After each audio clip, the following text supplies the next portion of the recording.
यह तो घर है प्रेम का, खाला का घर नाही। शीस उतारे भुई धरे, तब बैठे घर माही। शीस उतारे भुई धरे, तो पर राखे पाँव। दास कबीरा यो कहे, ऐसा होए तो आओ।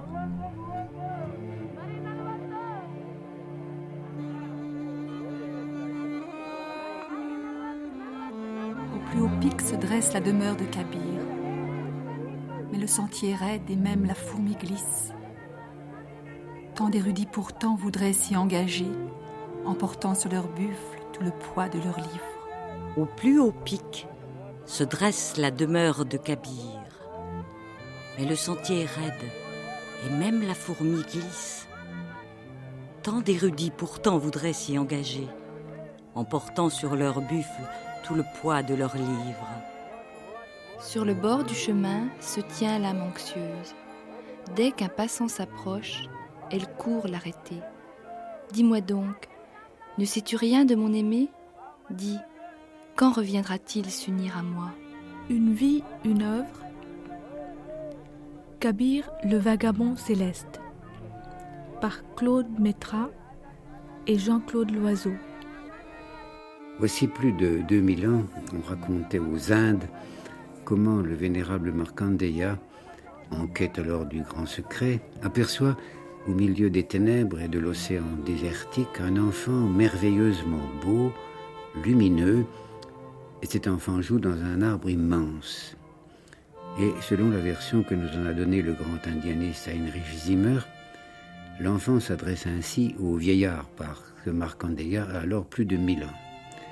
L'enfant lui dit « Sois le bienvenu, Markandeya, n'aie pas peur, mon enfant, viens par ici, je suis ton père et ton aïeul, l'être primordial qui confère toute vie, je suis l'homme cosmique primordial, je suis le premier des immortels. » Et selon le commentaire qu'en a donné Pierre Gallet dans son livre sur Perceval, et on verra qu'il y a peut-être plus d'un rapport entre l'époque de notre troubadour et l'époque que nous aborderons ici en Inde, eh bien, l'arbre, c'est l'arbre cosmique, c'est le lotus primordial jailli du milieu de l'océan illimité.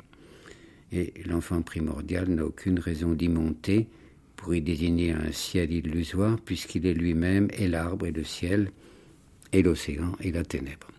Et Guy Delory, si j'ai évoqué ici le lotus, c'est qu'il joue un rôle dans la légende qui entoure le poète qui va nous occuper aujourd'hui, le poète Kabir. Une légende qui dit sur le lac où s'épanouit la beauté des lotus est apparu Kabir. Autour de lui, avec joie, volaient les bourdons. Entouré d'une nuée d'oiseaux, il est venu un lundi de pleine lune, et on verra tout le rôle que joue la pleine lune précisément dans la cosmogonie de Kabir, le 14e jour du 13e mois de l'an 1455. Si grande est sa compassion qu'il descendit du ciel pour raffermir la foi des faibles. Rappellera que 1455, c'est dans nos pays la fin de la guerre de 100 ans, c'est les affrontements du monde moderne naissant. Et au-delà de la légende et des légendes, il faut dire que la vie de Kabir nous reste fort énigmatique. Le véritable mystère, c'est peut-être que ce poète qui a joué depuis le XVe siècle un rôle si essentiel dans la poétique et dans la pensée religieuse de l'Inde, ce fut probablement un illettré, un humble tisserand qui ignorait toutes les ressources de l'écriture. Alors il nous faut revenir, parce que là on a quelques certitudes, sur l'espace premier de cette vie, et l'espace premier de cette vie c'est Bénarès. Et à travers les vicissitudes de cette immense cité, on peut essayer de baliser un peu le vraisemblable parcours de celui qu'en notre Moyen-Âge on eût appelé un fou de Dieu. Un fou de Dieu comme il y en avait tant à cette époque en Inde, comme il y en a eu tant avant lui, comme il y en aura tant après nous. Kabir est l'un des poètes que je préfère. Même mon Tukaram Marat qui lui aussi était un paysan, il n'a pas bénéficié de cet extraordinaire apport que Kabir a eu, à savoir d'être né de deux sources différentes, de deux racines différentes, la racine musulmane et la racine hindoue. C'est à Bénarès, dans ce creuset de la vie religieuse ancienne, que cette fusion, cette confrontation des deux espaces religieux se manifeste avec le plus d'intensité. Surtout dans les milieux de Bénarès, où se rassemblaient à la fois les mystiques musulmans, les soufis, et les mystiques hindous. À l'époque, c'était surtout des Nath Panth, c'est-à-dire des membres d'une secte très nombreuse dont l'origine remonte peut-être au Tibet. Alors, ce qu'on peut dire, c'est qu'à ce moment-là, à Bénarès, on jouit d'une relative tolérance, ce qui n'a pas toujours été le cas, puisque à d'autres époques, le pouvoir musulman va au contraire s'affirmer avec beaucoup d'autorité. Au moment où apparaît Kabir, une relative quiétude pèse sur la cité. Il y a eu, tout à fait au début de la pénétration musulmane en Inde, qui est venue par l'Afghanistan et le Pakistan actuel, il y a eu des massacres. Et puis, les musulmans ont pris le pouvoir à Delhi, ils ont fondé un sultanat et ils se sont indianisés, c'est-à-dire qu'ils sont devenus tolérants. Et du temps de Kabir, cette tolérance était très grande et les prédicants musulmans pouvaient très bien admettre parmi leurs disciples des hindous et réciproquement. Un peu plus tard, lorsque les grands Moghols seront empereurs à Delhi, la situation va changer et surtout avec le terrible Aurangzeb qui va détruire Bénarès, détruire Mathura, détruire Ayodhya aussi, le lieu de naissance de Ram. Donc, au temps de Kabir, il y avait une merveilleuse symphonie entre les musulmans et les hindous, surtout au niveau des mystiques. Et moi, je considère Kabir comme un des plus purs mystiques du monde.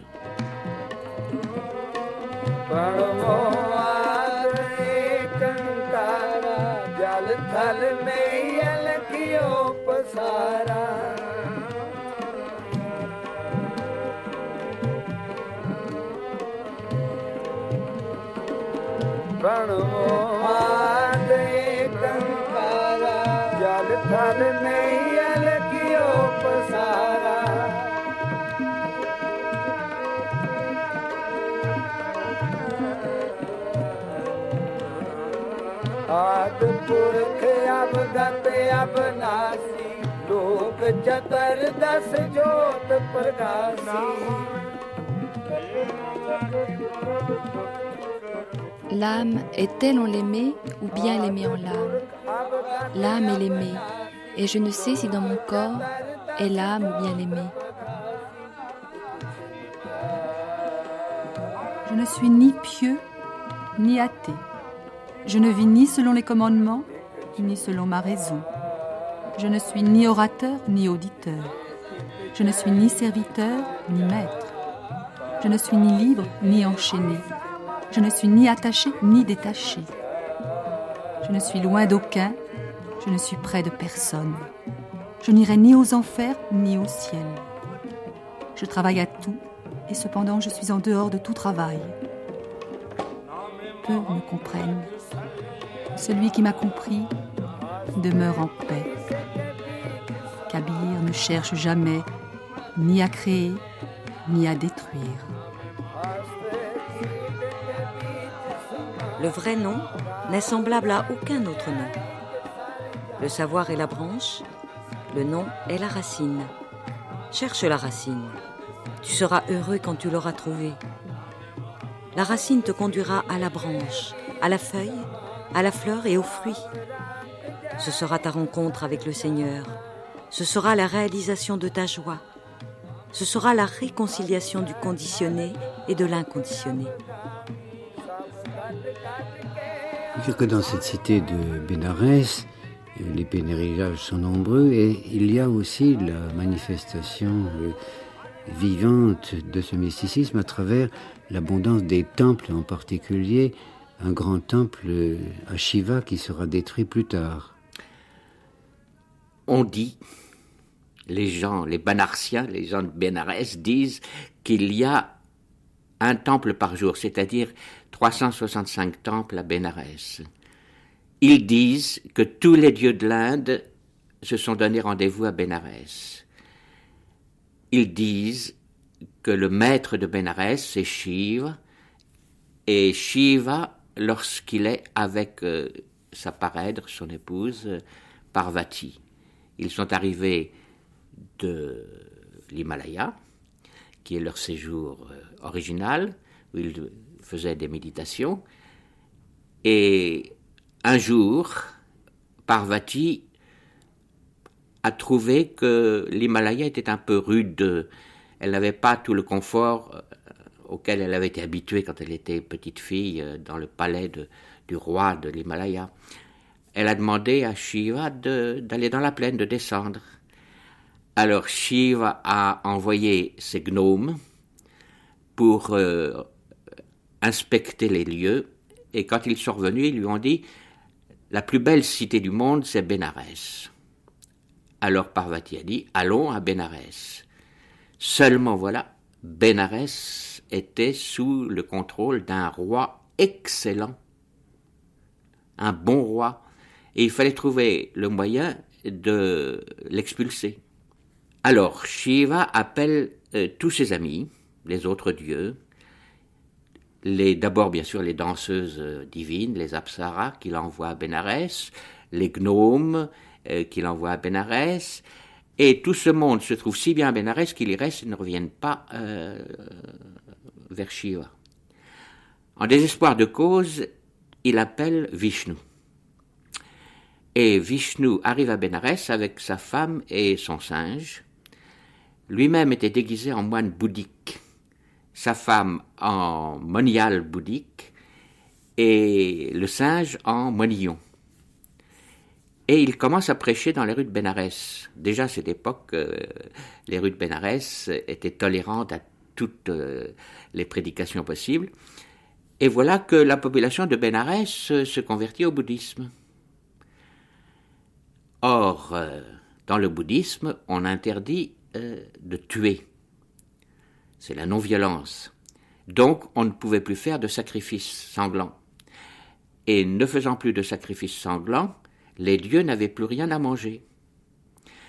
Alors, à ce moment-là, Shiva décide qu'il est temps d'intervenir, et le roi lui-même, voyant que il ne pouvait plus imposer la loi des castes à Bénarès, puisque le bouddhisme ne reconnaît pas les castes, s'en va dans la forêt pour se réfugier dans la méditation. Il laisse le trône vacant et Shiva peut venir. Et alors, comme il y avait déjà tous les dieux, ils y sont toujours. Et si vous allez à Bénarès, si vous faites le tour de Bénarès, qui est qu'on considère comme une grande pelure d'oignons, Bénarès est entouré de 5 pelures d'oignons. Et si vous parcourez ce chemin, vous allez rencontrer tous les dieux de l'Inde. Danse mon cœur, danse de joie aujourd'hui. Des chants d'amour emplissent de musique les jours et les nuits, et le monde est attentif à leur mélodie.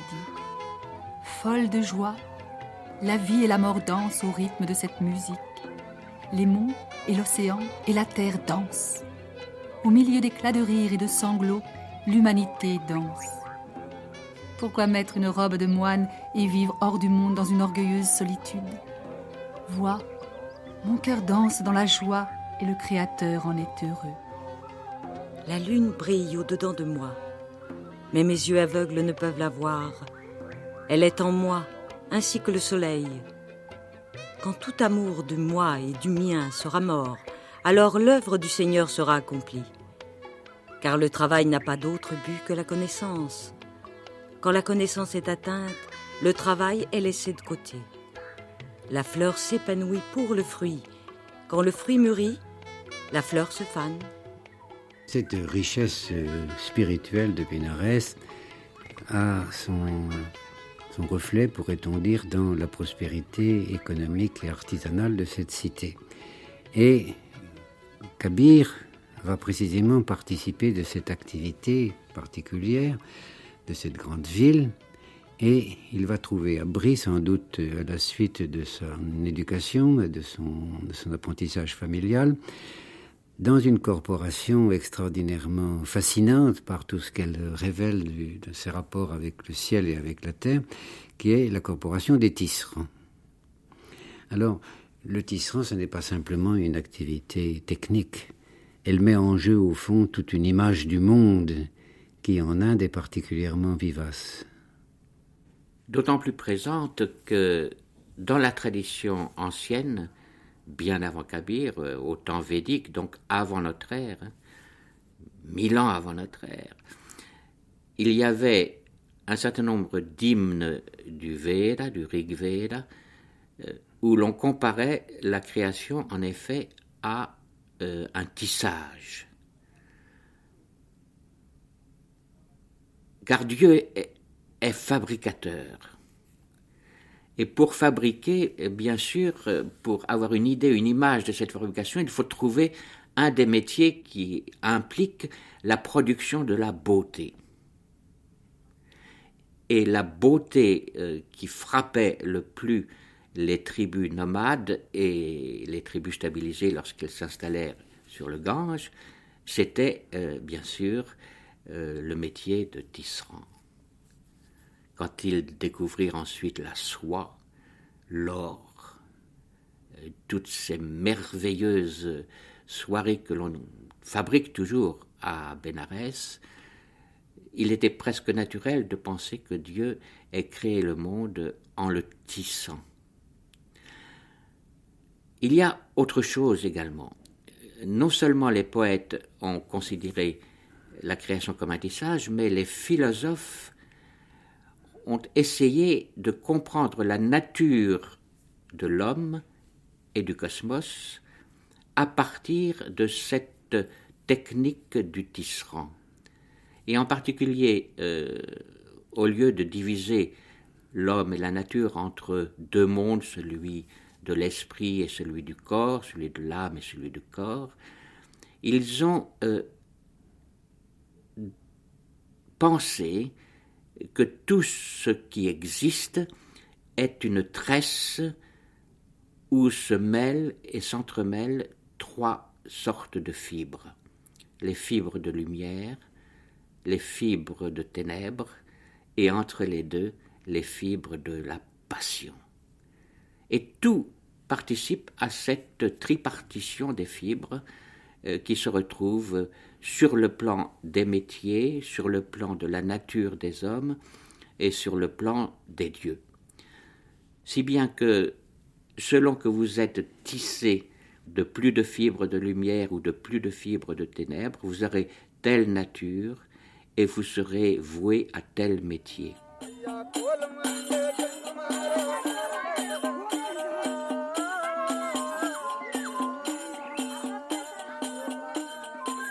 Comment me sauverai-je, ô maître? Comment me sauverai-je? Me voici tout chargé d'iniquité. Comment te servirai-je? Comment méditerai-je sur toi? Vois, je ne suis blanc que par-dessus comme la grue. Vois, ma nature est très perverse comme celle du serpent. Vois, ma dévotion n'est pas sincère, je suis fourbe comme le chat.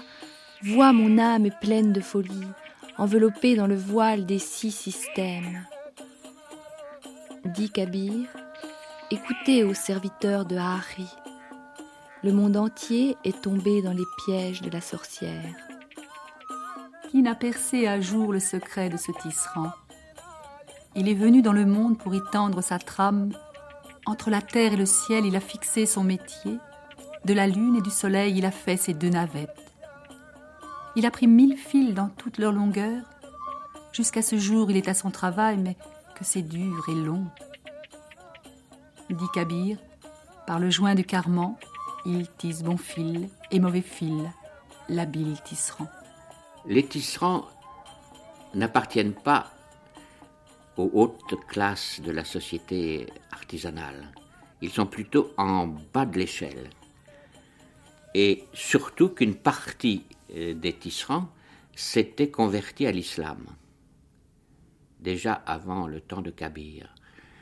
Les tisserands sont devenus plus riches grâce aux musulmans à Bénarès parce que les musulmans aimaient les parures magnifiques, surtout dans toutes les cours de Agra, Delhi, Lucknow, etc., tout autour de Bénarès.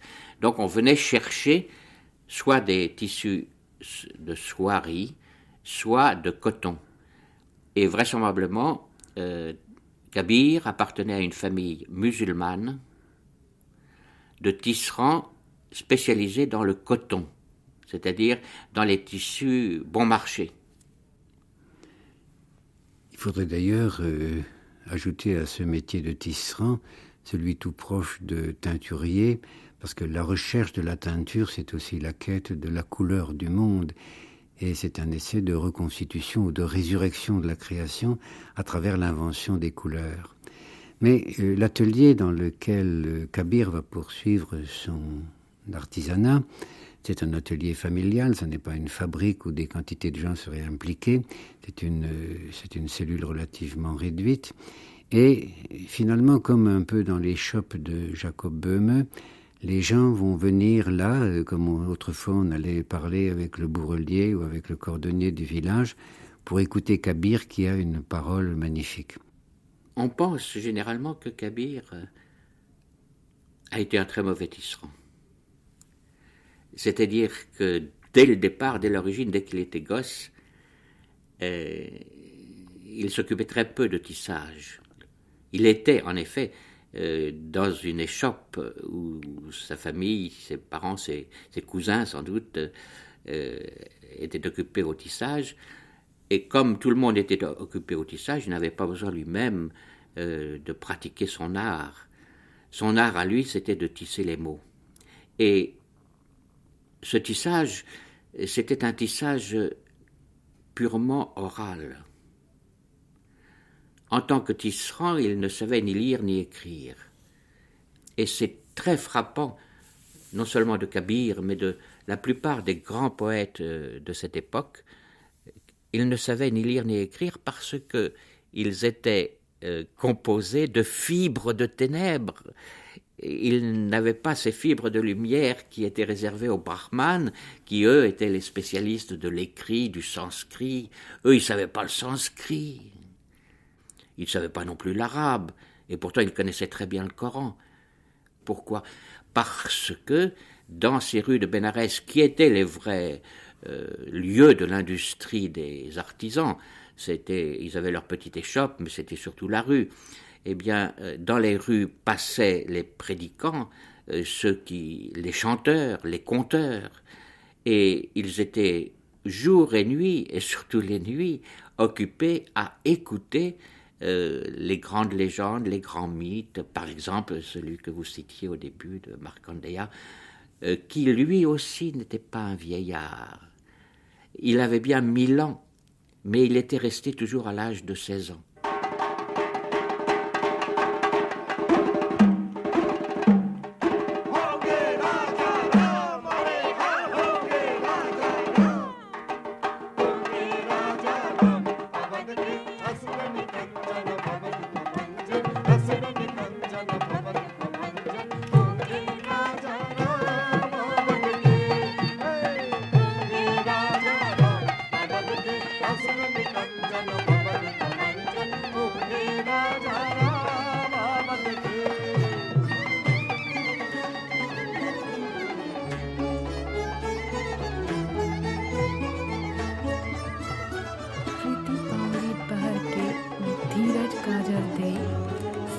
सिंदूर भराई के यूं पिय का सुख ले।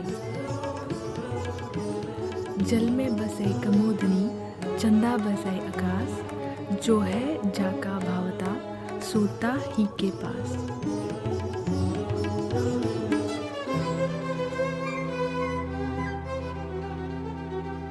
Ô Ram, à Ayodhya, je ferai tous les métiers Immergée dans l'absolu, je ne craindrai plus la mort. Je me ferai potier et fabriquerai des vases d'argile. Je me ferai blanchisseur et laverai toute souillure. Je me ferai tanneur et je teindrai les peaux au prix de ma caste et de mon honneur. Je serai fabricant d'huile et ferai de mon corps le pressoir et je moudrai mes mérites ensemble avec mes péchés. Je mènerai bien droit mes 5 bœufs en les liant du joug de rame. Je me ferai capitaine et je manierai l'épée et je pratiquerai tous les exercices de l'âme et du corps. Je me ferai barbier et je raserai l'esprit, je me ferai charpentier et je scierai le carment. Je me ferai ascète et je maîtriserai mon corps.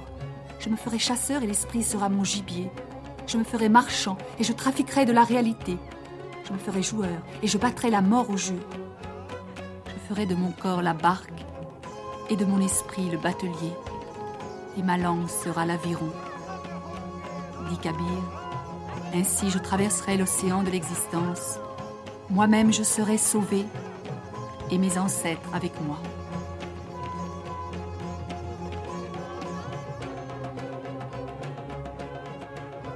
Par longueur de 6 mois, elle a filé tous les chevaux de la vie. Et les gens disent, elle a bien travaillé, la pauvrette. C'est vrai qu'elle a filé du beau fil, mais sans son rouet, comment donc s'en tirerait-elle ?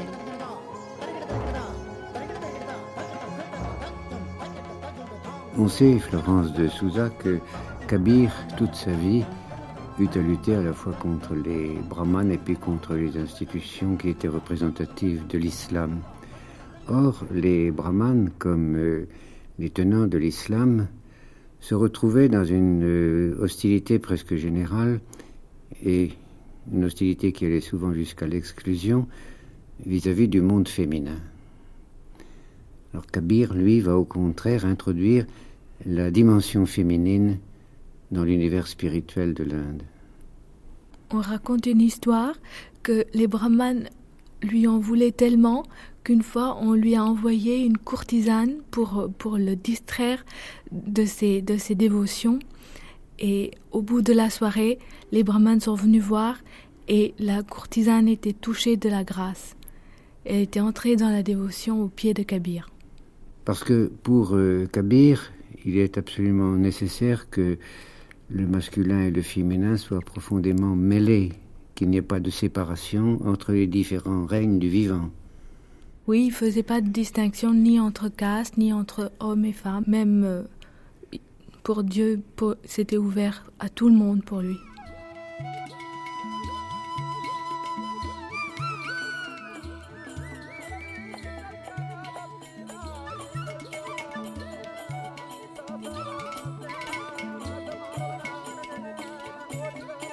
Je suis belle, ricane la vieille. Je reste toujours jeune et toujours fascinante. J'ai perdu toutes mes dents, mâchées du bétel. Au fil du Gange, ma chevelure s'en est allée. J'ai perdu mes 2 yeux à les peindre au collier et j'ai gâché ma vie dans les bras des amants. Je pourchasse les sages et charme les insensés. La vieille chante avec joie. Qui croque fils et mari ? Ô Ram, ta Maya les a tous égarés. Quel est donc son secret que nul n'a pu percer ? Les dieux, les hommes, les sages, elle les fait tous danser.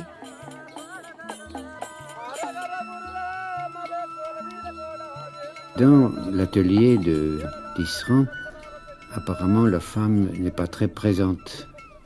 Mais pourtant, elle joue dans cette activité textile une activité importante, sur un autre plan peut-être.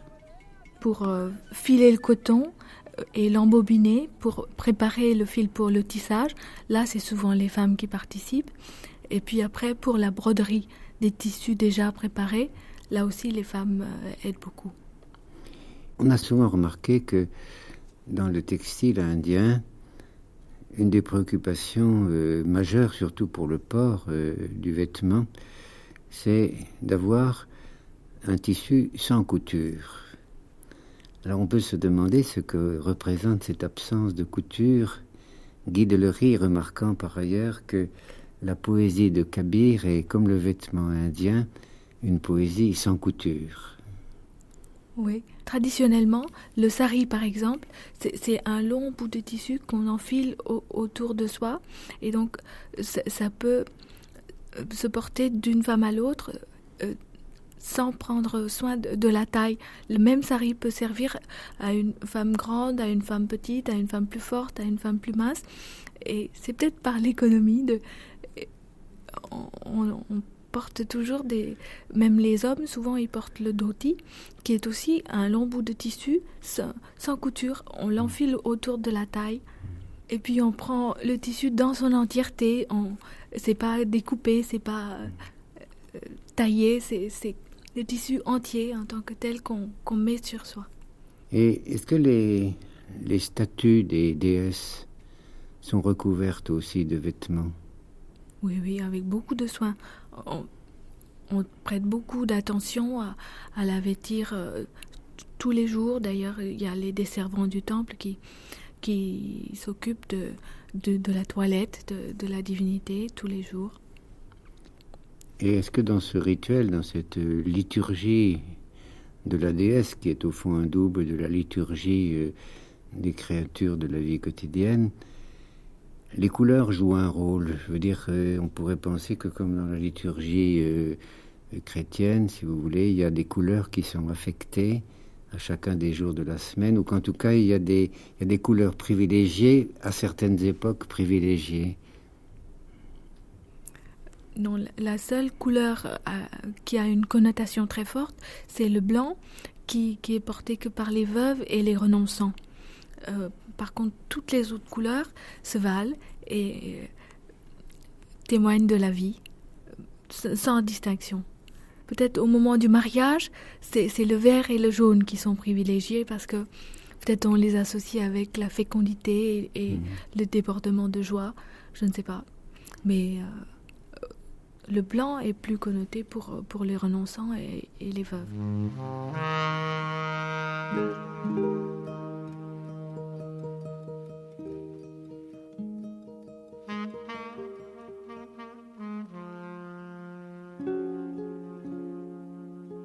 Le feu dit « Je ne le lâcherai qu'il ne soit consumé ». L'eau dit « Je l'emporterai cendres encore brûlantes ». La terre dit « C'est moi qui le prendrai ». L'air dit « Je le disperserai comme poussière au vent ». Ils sont nombreux à réclamer ce corps. Et ta vie tout entière se passe dans la douleur. En proie à l'illusion, rien ne peut t'éveiller. Et tu persistes à dire « C'est à moi, c'est à moi ».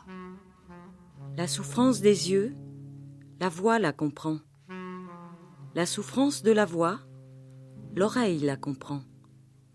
La souffrance du corps, le souffle vital la comprend. La souffrance du souffle, la mort la comprend.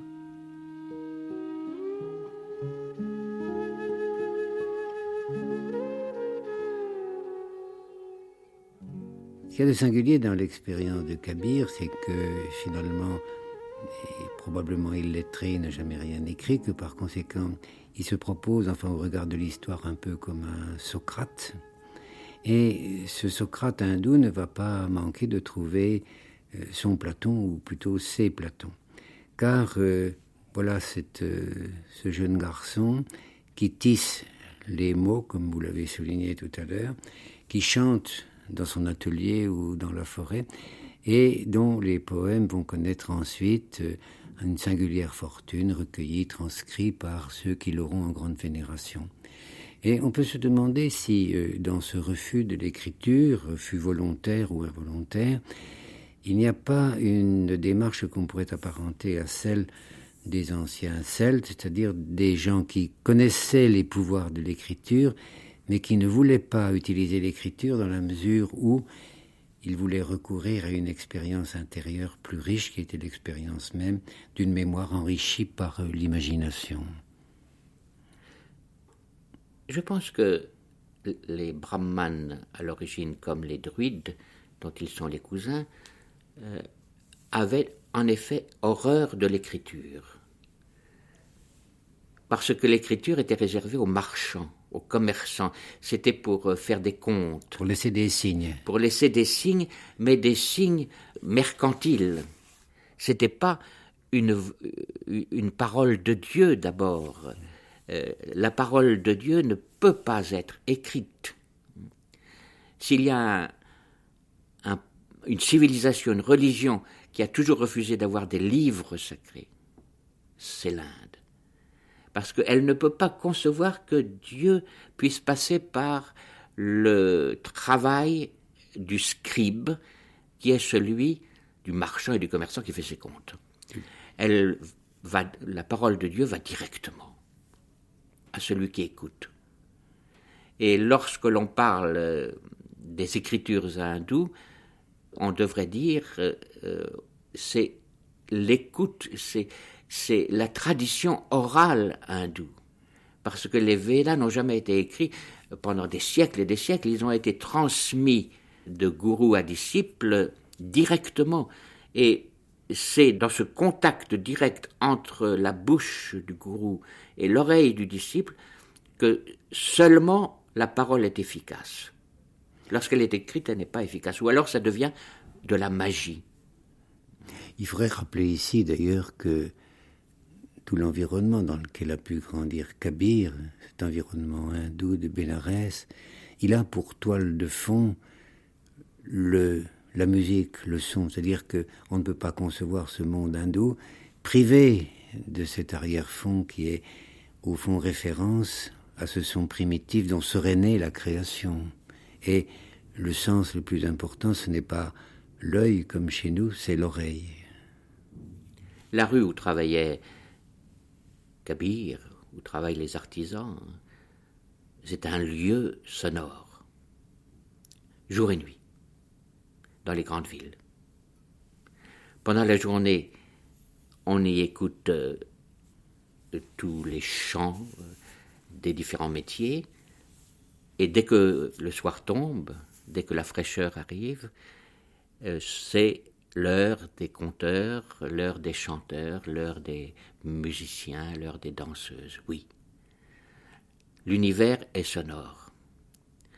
Et cet univers sonore est celui même qui est, je dirais, le lieu primitif et le lieu central de l'homme, de l'humanité et de tout le cosmos. À Bénarès même, il y a une colline qui domine un peu la ville, sur laquelle il y avait autrefois un des plus anciens temples de Shiva, qui est dédié à Shiva en tant que Omkareshwar, celui qui se manifeste dans la vibration primordiale qui est le Om, que l'on retrouve au début des Upanishads et au début de tout texte un peu mystique et un peu sacré en Inde. Donc, en quelque sorte, Bénarès est la ville du Om, la ville de la vibration. L'amante se tient sur le chemin, les yeux pleins de larmes, elle attend et soupire. Son chagrin la torture, mais elle reste immobile dans l'espoir d'obtenir la vision du Seigneur. Ô noir corbeau, que ne prends-tu ton vol? Vite, ramène-moi Ram, mon bien-aimé. J'ai retrouvé dans le livre d'Héliade consacré à l'Inde un texte qui se réfère précisément à cette présence de la musique dans la grande ville. Et il y a dit, il y a probablement dans chaque maison un harmonium ou au moins une soprano. Je ne saurais expliquer autrement la litanie ininterrompue qui envahit les rues, mais le charme serein qui se dégage de ces lamentations monotones, seul Bénarès peut l'expliquer. À cette heure du soir, une paix indéfinissable se répand sur la ville. D'ensanglanté qu'il était, le ciel devient de plus en plus bleu, de plus en plus sombre et froid. C'est l'heure aimée des femmes, l'heure où elles mettent leurs plus beaux saris et où elles se parfument à l'huile de cannelle. On ne les devine qu'à peine là-haut, derrière les parapets de pierre, leurs voiles flottant sous la brise, mais on les entend chanter et réciter les poèmes du jour. Alors si j'ai fait allusion à ce texte d'Héliade, c'est qu'il nous ramène aussi à une présence qu'on évoque rarement dans ce contexte hindou et qui sans doute a joué quelques rôles dans la formation même de la poétique de Kabir, qui est la présence mystérieuse de la femme et de la musique de la femme. Dans la conscience même de Kabir, comme dans celle des autres poètes mystiques de l'Inde, je crois qu'on discerne très peu cette présence féminine. Je pense que ce qui est présence féminine en eux, c'est la parole. La parole est féminine, le chant est féminin, mais c'est du féminin mythique. C'est pas du féminin charnel et concret. Vous voyez, Shiva et Parvati, ce sont les deux grandes divinités centrales de Bénarès. Or, on ne trouve pas de temple à Parvati à Bénarès. On trouve les temples d'autres divinités féminines comme Annapurna ou Kamakshi, bien d'autres. On trouve des temples aux 64 yoginis, mais de temples à Parvati elle-même, on n'en trouve pas. Parce que pour l'adorateur, lorsque l'on vénère Shiva, on vénère en même temps Parvati. Ils sont inséparables. Il y a même une légende à Bénarès qui raconte que, alors c'était tout à fait à l'origine des temps, donc après le mariage de Shiva et de Parvati, lorsqu'ils sont enfin réussi à expulser ce roi de Bénarès et qu'ils se sont installés, ils ont commencé à installer leur cahute dans un jardin qui s'appelle le bois de Béatitude. Et là, ils ont continué à faire à la fois d'une manière très intime leurs exercices ascétiques et leurs exercices érotiques.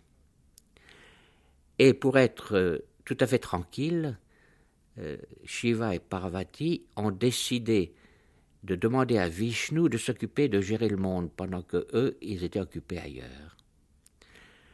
Alors Vishnu, tout à fait heureux, accepte, s'installe sur les bords du Gange, il lance son disque sur la terre, il creuse une espèce de réservoir qui se remplit d'eau, et dans cette eau, il se regarde comme dans un miroir. Un jour, Shiva et Parvati vont voir ce qui se passait dans le monde, c'est-à-dire à Bénarès, et comment Vishnu s'en tirait. Ils arrivent et ils voient Vishnu en train de contempler son image dans le miroir du lac. Ils sont tellement heureux de voir Vishnu qui, au fond, les contemplait eux, et qu'ils se jettent dans le lac et qu'ils commencent à s'amuser dans le lac. Ils s'amusent tellement que Parvati perd ses boucles d'oreilles et Shiva son collier. Et c'est pour ça que ce lac, qui est à l'origine de Bénarès, s'appelle le lac de la perle et du collier, Manikarnika.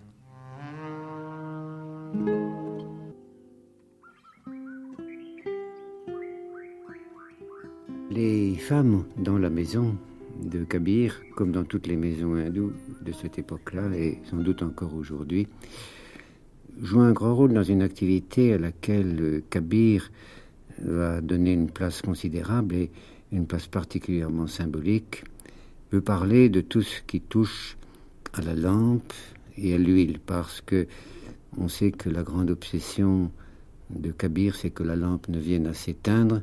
C'est la lampe du foyer, mais c'est aussi la lampe de la vie. Et ce sont les femmes qui, dans l'Inde de cette époque-là, comme aujourd'hui sans doute, assument précisément l'entretien et l'usage des lampes. Oui, c'est effectivement, par exemple, dans chaque maison, on a un petit hôtel familial et c'est toujours dans la cuisine. Et c'est la femme qui allume chaque jour la lampe dans l'autel de la cuisine. Et puis pour la fête de Diwali, par exemple, on allume tout un tas de petites lampes dans la maison et c'est toujours la femme qui allume la lampe dans la maison. Et qu'est-ce que c'est que cette fête à laquelle vous faites allusion? C'est la Noël indienne, ça vient après la fête de Dasra, 20 jours à peu près.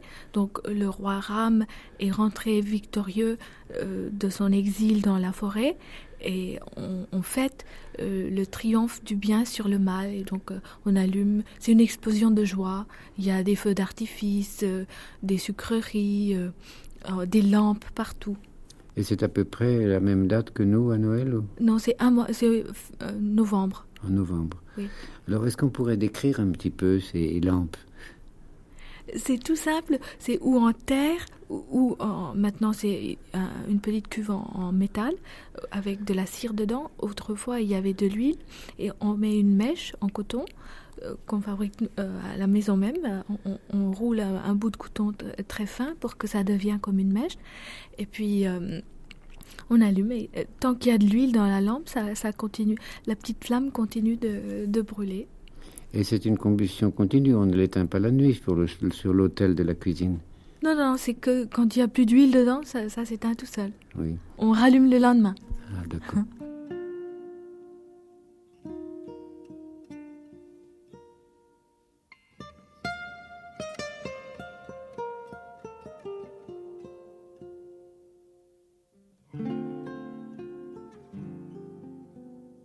La lampe s'est vidée, l'huile s'est épuisée, la guitare s'est tue, le danseur s'est couché, le feu s'est éteint et nulle fumée ne s'élève. L'âme s'est absorbée dans l'unique, et il n'y a plus de dualité. Quand la corde est cassée, la viole ne vibre plus, elle s'est perdue et ne sert plus à rien. C'est en vain qu'on la sermonne et qu'on l'exhorte. Quand même elle comprendrait, elle ne sait plus chanter. Dit Kabir, celui qui a triomphé des 5 sens, celui-là n'est pas loin de la délivrance. Alors ce thème de la lampe, dont on retrouverait bien des traces dans notre propre tradition, me paraît absolument capital parce que nous avons privilégié tout à l'heure l'oreille comme élément d'aperception et de communication avec le monde. Là, nous nous trouvons dans cette sollicitation de la lumière, une lumière dans laquelle Kabir va apercevoir non pas le visage de tous les dieux, puisqu'à un moment donné, tous les dieux disparaissent, mais le visage même de quelque chose que, à défaut d'autres noms, nous appellerons l'infini. C'est peut-être même là que l'on pourrait discerner la présence féminine. Parce que, par une extraordinaire chance, la lampe est au féminin, en français comme en sanskrit, donc le symbolisme sexuel marche. Mais la lampe, la lumière, c'est donc la plus haute composante de l'être cosmique et de l'être humain. Mais cette lumière est fabriquée par l'homme. Elle n'est pas du côté du divin. Du côté du divin, c'est le son. Mais la lampe est fabriquée par l'homme, l'huile est fabriquée par l'homme, par l'huilier, qui est une des castes très importantes de l'Inde du village. Tout cela, c'est l'activité de l'homme. Et la lumière de la lampe, c'est la joie de l'homme. C'est la joie qui flambe dans le cœur de l'homme. Ce n'est pas celle qu'il reçoit de Dieu comme dans un éclair. Ça, c'était au temps védique, c'était lorsque Indra tonnait avec les nuages de la mousson. Non, la lumière dans l'œuvre de Kabir, comme dans l'œuvre des autres poètes mystiques, c'est sa lumière à lui, sa propre joie interne. Et c'est cela qui illumine ce magma de boue de ce monde de détresse et de malheur. Alors, Ça fait penser que dans la tradition chrétienne, tardivement d'ailleurs, je pense que ça se manifeste surtout à partir du XVIIe siècle, on voit apparaître le cœur enflammé, ce qui donnera naissance dans nos pays au culte du Sacré-Cœur. C'est-à-dire la figuration, la représentation d'un cœur dans lequel la flamme s'épanouit. Il y a au moins une correspondance, certainement. Et pour en revenir à Kabir et à notre Ram, vous savez que celui qui aime Ram plus que tout, c'est le singe Hanuman. Et lorsqu'ils ont eu accompli tout ce qu'ils devaient accomplir en allant massacrer le démon Ravana dans l'île de Sri Lanka, lorsque Ram revient en Ayodhya, dans son royaume, pour reprendre le trône, accompagné de Sita qu'il a délivré et de son fidèle Hanuman, après quelques cérémonies d'accueil, Sita remarque que Hanuman refuse de recevoir tous les hommages, toutes les médailles, tous les colliers d'apparat dont on voulait le combler. Et elle demande à Hanuman, pourquoi tu refuses ces colliers et ces médailles? Et alors Hanuman prend un des colliers qu'on lui avait offert et le brise avec ses dents. Il prend chacune des perles et les brise dans ses mâchoires puissantes. Et ensuite il montre à Sita, regarde, ce sont des richesses peut-être, mais à l'intérieur on n'y trouve pas le nom de Ram. Tandis que, et alors à ce moment-là, il prend avec ses griffes, il s'ouvre la poitrine, il découvre son cœur palpitant, et là, Sita aperçoit dans le cœur de Hanuman le nom de Ram.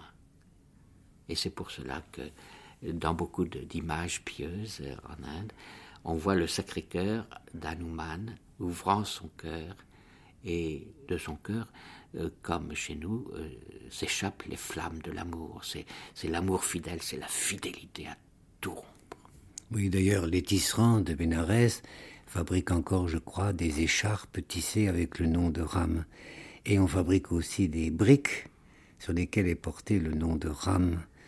Et peut-être convient-il ici, Guy Delury, de nous illuminer un peu ce nom plus que ce visage de Ram.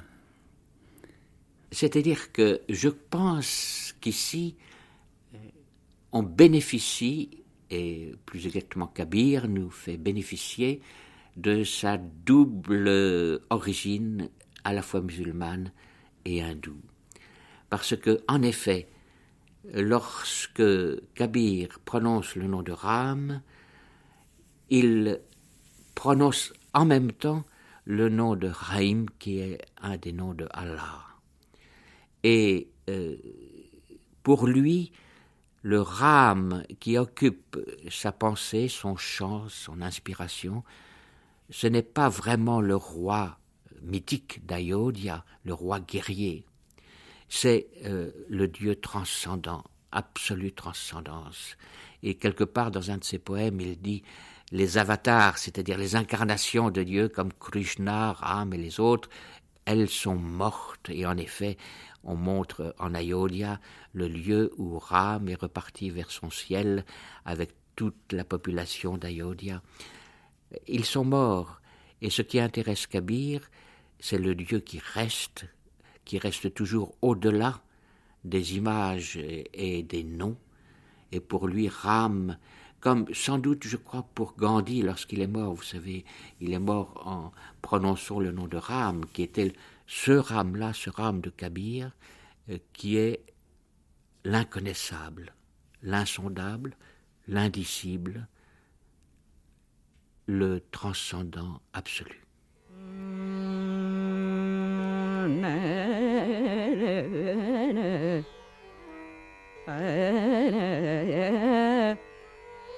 La pluie tombe, et mon âme languit après mon Seigneur.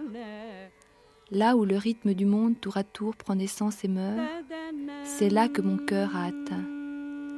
Là, les bannières cachées flottent au vent.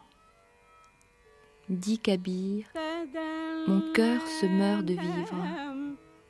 Là, le ciel s'emplit de musique. Là, il pleut du nectar. Là, les cordes de la harpe vibrent et les tambours battent.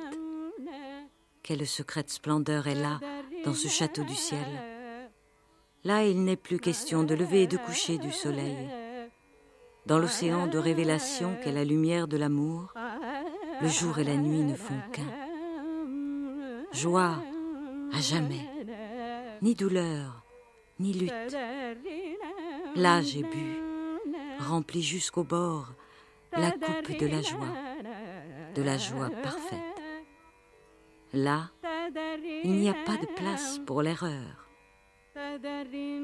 Dit Kabir, là, j'ai été témoin des jeux de l'unique félicité. Le ciel est tout noir de nuages et le soleil couché. Le guide s'est égaré dans la forêt inextricable. L'amante s'est perdue loin de son aimé. Et elle plie son manteau pour se couvrir la tête. Elle, qui ne peut supporter même le poids d'une fleur, se plaint à ses compagnes. Plus le manteau se trempe, plus lourd est le fardeau.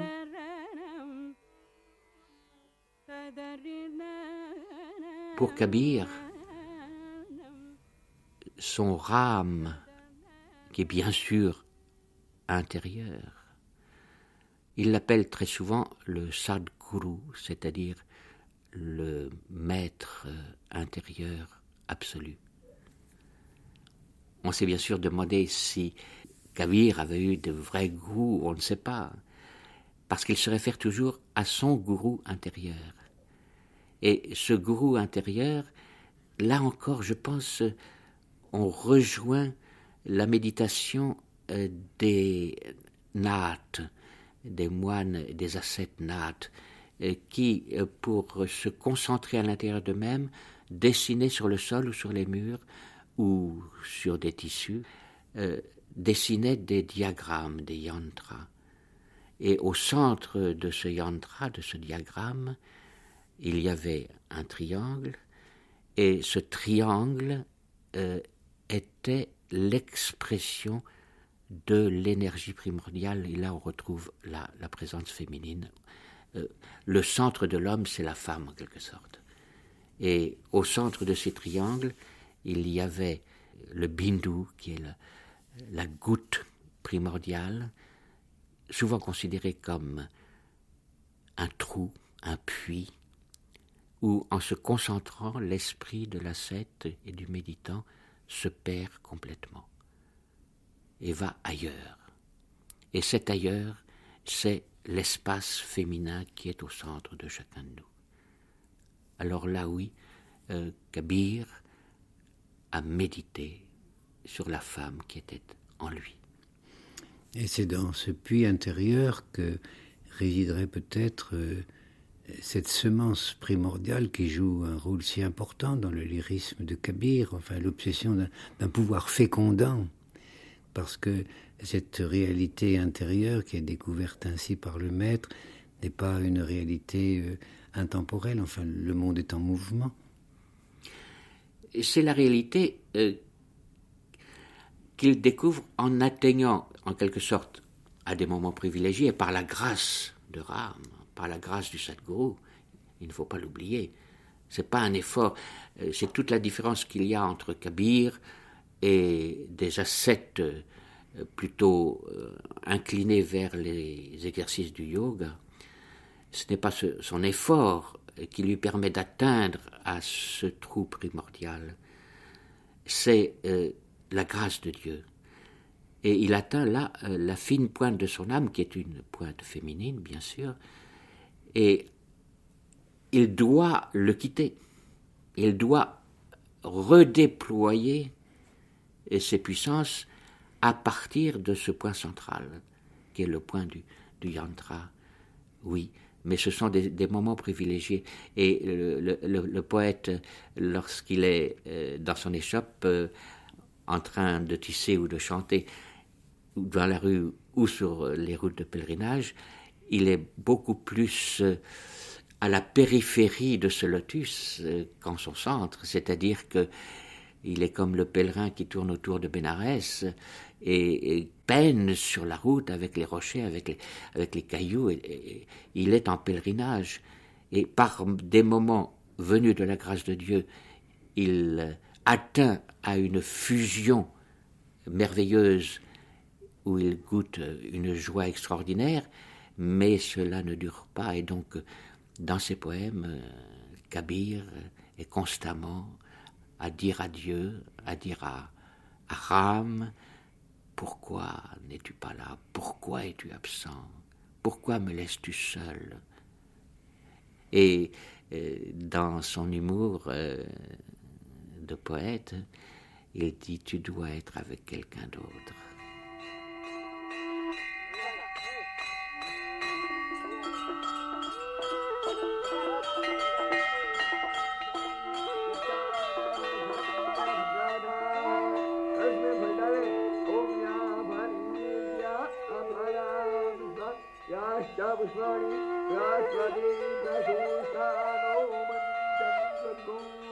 Nulle part on ne voit de plaie. D'où vient donc la douleur? En vain on examine le corps. La blessure est invisible. Celui-là seul comprend ce mal qu'il a éprouvé. L'amour de Raham est un dard acéré. Ô frères, toutes les femmes ne paraissent-elles pas semblables? À quoi donc reconnaîtrais-je la compagne bien-aimée du Seigneur? Celle qui porte le signe de sa destinée sur le front, celle-là seule obtient la faveur de l'époux. La jarre est dans l'eau, l'eau dans la jarre, au dehors et au dedans, rien que de l'eau. La jarre s'est brisée et l'eau s'est mêlée à l'eau. Ô sages, dites-moi quelle est donc cette réalité? Jour et nuit, une angoisse cruelle m'accable et je ne peux dormir. Je soupire après le rendez-vous que me fixera mon bien-aimé et je n'ai plus aucun plaisir à demeurer dans la maison de mon père. Les portes du ciel sont ouvertes. J'entre dans le temple. Je rencontre mon époux et je dépose à ses pieds l'offrande de mon corps et de mon esprit.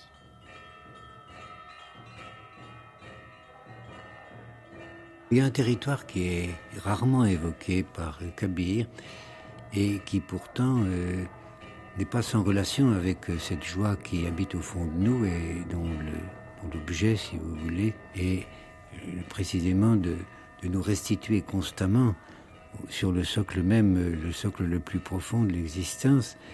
Je veux parler du territoire de la nuit et du songe, le monde du nocturne contre lequel cette lampe si ardemment chérie par Kabir devrait nous protéger. Parce qu'il faut traverser le nocturne, parce que, comme vous le savez, dans la trajectoire du mystique en Inde, vous passez d'abord de l'état de veille à l'état de sommeil avec rêve, et ensuite de sommeil sans rêve, et enfin de sommeil total dans la conscience pure. C'est-à-dire que la nuit n'est pas obscurité, la nuit c'est une étoile? La nuit, non, c'est le lieu où justement il a besoin de sa lampe. Et donc pour arriver à la nuit pure, c'est-à-dire à la conscience sans illusion et sans réalité, il faut éteindre aussi sa lampe. On évoque aussi un monde dans lequel la lune serait toujours pleine. Dire qu'au fond, soleil et lune seraient deux luminaires qui alterneraient tout au long du jour. surtout en Inde, c'est important puisque le jour et la nuit ont une durée à peu près équivalente et qu'elles ne sont pas soumises aux mêmes fluctuations que nous à travers nos saisons. Que par conséquent, il y aurait deux feux, un feu solaire, un feu lunaire, un feu du jour, un feu de la nuit, mais que toujours l'or du ciel rayonnerait sur le monde. La lune, comme vous avez pu l'admirer avant-hier soir dans notre ciel parisien, elle était pleine et était merveilleuse. Et bien sûr, elle fait rêver. Le soleil illumine la réalité du monde. La lune illumine la réalité du rêve. Mais Kabir nous invite à aller au-delà du soleil et de la lune, au-delà de la réalité objective et de l'illusion du rêve, en un monde où toute lumière et tout son est devenu conscience pure. C'est-à-dire qu'il n'y a plus celui qui parle et celui qui écoute, où il y a une identification absolue entre le connaisseur et le connaissant et le connu. Et c'est là que l'on atteint lorsqu'on arrive dans la 4e dimension. Mais cela est indicible, bien sûr. Mais il faut oublier la lune et le soleil. Il faut oublier toutes ces lumières. La lune, le soleil et le feu. Attention, parce que là, il y a une trilogie absolument essentielle. Le soleil pour le jour, la lune pour la nuit et le feu pour l'homme. Et à travers cela, il faut arriver à la 4e dimension où le soleil s'éteint, la lune s'éteint, le feu s'éteint. Alors peut naître et partir l'oiseau migrateur, l'oise cendrée qui part vers le lac de l'Himalaya. Et c'est l'oie cendrée qui réchauffera le cœur humain? Absolument.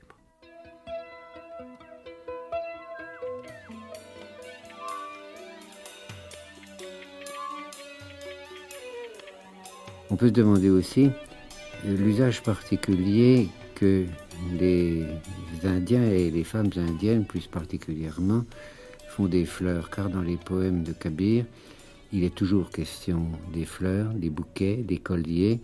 On se rappelle que dans la mythologie hindoue, les allusions sont nombreuses aux colliers de fleurs que les dieux passent au cou des déesses, que les dieux d'ailleurs revêtent eux-mêmes quand ils en ont le désir. Et cette activité du bouquet, cette activité des fleurs, est une activité spécialement féminine. L'offrande qu'on apporte toujours dans le temple, ce qui vient le plus facilement à la main, c'est des fleurs. Et donc, d'ailleurs en Inde, ça surprend toujours les Européens. On offre des fleurs que la tête de la fleur, pas avec la tige. Donc on apporte un petit panier avec les têtes des fleurs qu'on offre à la divinité. Et souvent, c'est les femmes qui offrent le panier de fleurs. Et elles-mêmes, elles ont l'habitude de porter une guirlande de fleurs dans les cheveux. Alors souvent, on voit les femmes qui tissent, qui enfilent des fleurs sur un fil pour faire une guirlande qu'elles mettent elles-mêmes dans les cheveux. Et on peut le mettre autour du cou de la divinité ou sur les mains, autour du pied, de la représentation de Dieu. Et les fleurs les plus habituelles dans ce genre de cérémonie? Le jasmin ou ce qu'on appelle œillet d'Inde.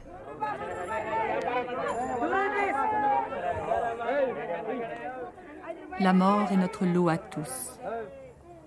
Mais nul ne sait mourir. Nul ne meurt en sorte, dit Kabir, de ne plus jamais mourir.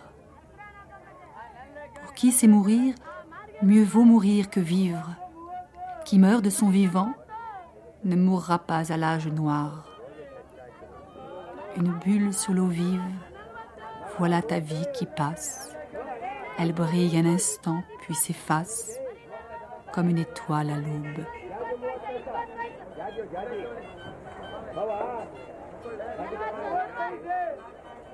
मैं तो आन पड़ी चोरन की नगर सत्संग बिना जिया तरसे इस सत्संग में लाभ बहुत है तुरंत मिलावे गुरु से मूर्ख जन कोई सार न जाने, सत्संग में अमृत बरसे, सबद सा हीरा पटक हाथ से, मुट्ठी भरी कंकर से।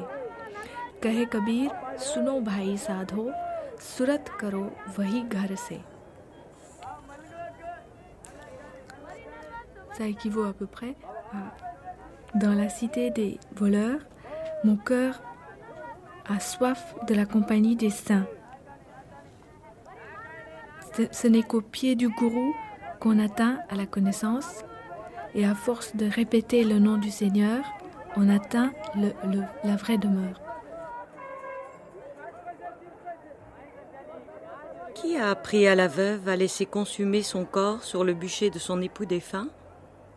Mais qui a appris à l'amour à trouver sa joie dans le sacrifice? À travers le lyrisme de Kabir, apparaît souvent le thème de la mort. Mais on a bien le sentiment, Guy Delury, que ce thème de la mort nous ramène un peu à l'image du phénix qui renaît de ses cendres. Ce n'est même pas un passage, disons que la mort apparaît comme finalement non existante dans la mesure où la conscience de l'être a coïncidé avec la conscience du monde. Pour Kabir, Ram est aussi un nom de la mort. Je veux dire, la mort a, dans la mythologie hindoue, son propre dieu, qui est Yama. Kabir le nomme Dharmaraj, c'est-à-dire le prince, le roi, le contrôleur de l'ordre cosmique. Donc, en tant que contrôleur de l'ordre cosmique, Ram est aussi la mort. Mais ce n'est pas la mort telle qu'on la conçoit, peut-être dans notre perspective occidentale, la fin, le divorce entre les éléments matériels et ce qu'on appelle l'âme. En Inde, et pour Kabir, c'est le redéploiement des cartes. On recommence le jeu. La mort, ce n'est pas la fin, c'est le début d'une nouvelle donne avec nos cartes, si bien que on est perpétuellement appelé à rejouer. La mort, c'est quelque chose de beaucoup plus terrible que chez nous parce que elle nous enchaîne au jeu. On est constamment autour de la table en train de battre ses cartes et puis on fait le mort et puis on recommence et une nouvelle partie. Et ce qu'il y a de terrible dans l'existence humaine telle qu'elle est conçue en Inde, c'est que ça ne s'arrête pas. Et c'est à ce moment-là qu'il faut s'arracher aux griffes de la mort quand on est vivant. Ce n'est pas à la fin qu'on va partir, mais c'est quand on est vivant. Parce que la vie et la mort, c'est la même chose dans cette perspective. Mais je préférerais privilégier une autre image admirable que vous m'avez livrée un jour, qui est celle de cet arbre spécifique au paysage hindou, de cet arbre qui grandit, puis dont les branchages retombent vers le sol et, agissant comme les boutures que nous pratiquons chez nous, deviennent de nouveaux arbres, comme si d'un seul tronc naissait toute une forêt.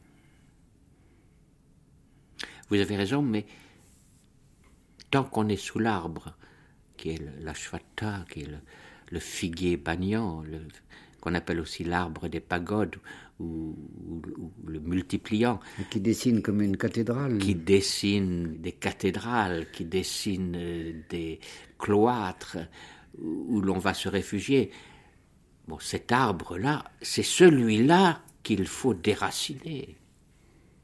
Quand vous voyez au passage de la Bhagavad Gita, où il est dit que cet arbre-là a les racines dans le ciel et ses feuilles sur la terre, eh bien c'est cet arbre-là qu'il faut déraciner. Car tant qu'on est impliqué dans les racines et dans le feuillage de cet arbre, on n'en finit pas de renaître. Il faut couper court, et comme le dit la Gita, il faut prendre la masse de la connaissance et de l'amour pour arracher l'une après l'autre toutes les racines de cet arbre qui tiennent au ciel. Dans cet arrachement joue énormément cette capacité de fusion que nous avons avec les éléments, et aussi est en jeu la fusion des éléments entre eux, car dans la cosmogonie que déploie sur notre regard Kabir, on est frappé de voir cette sorte de mouvement incessant qui guide les formes les unes vers les autres et les fait se dissoudre les unes dans les autres. C'est un mouvement cyclique.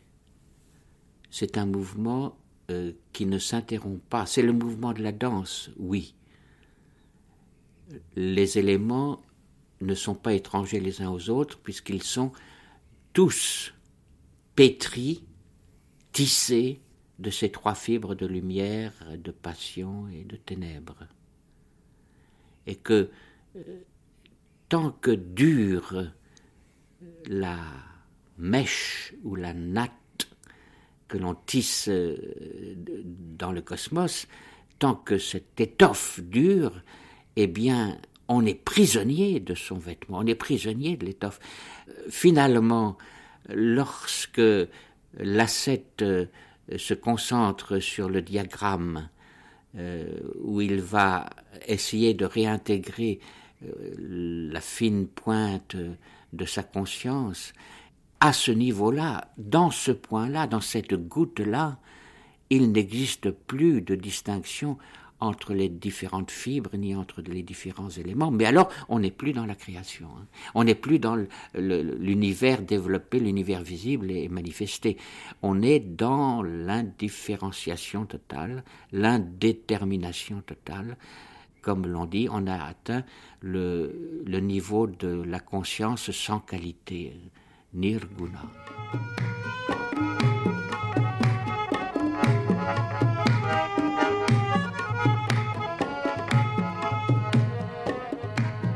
Kabir, le vagabond céleste. Une émission de Claude Métra avec Guy Delory et Florence de Souza. Texte: Les poèmes de Kabir, traduits par Rabindranath Tagore et transcrits en français par Huguette Mirabeau-Torrens dans le recueil La Fugitive, édition Gallimard. Au cabaret de l'amour, paroles de Kabir, traduite par Charlotte Vaudeville, édition Gallimard. Kabir, le fils de Ram et de Allah, présenté et traduit par Yves Moati aux éditions des Deux Océans.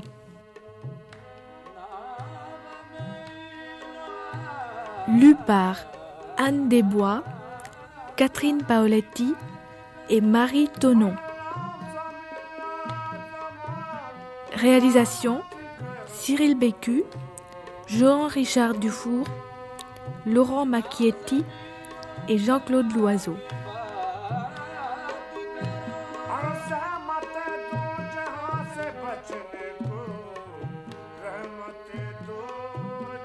Par le contact de la Ganga, la rivière est devenue autre. Mais cette rivière devenue Ganga est sauvée.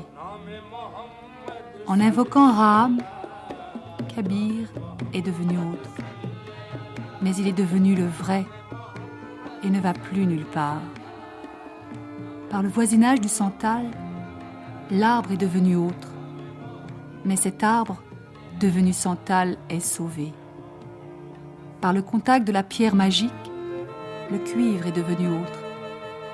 Mais ce cuivre devenu or est sauvé. Par la compagnie des saints, Kabir est devenu autre.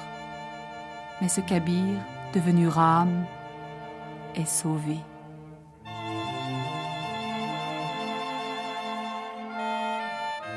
माली आवत देखी के कलियां करी पुकार, फूली फूली चुन लई काल हमारी बार।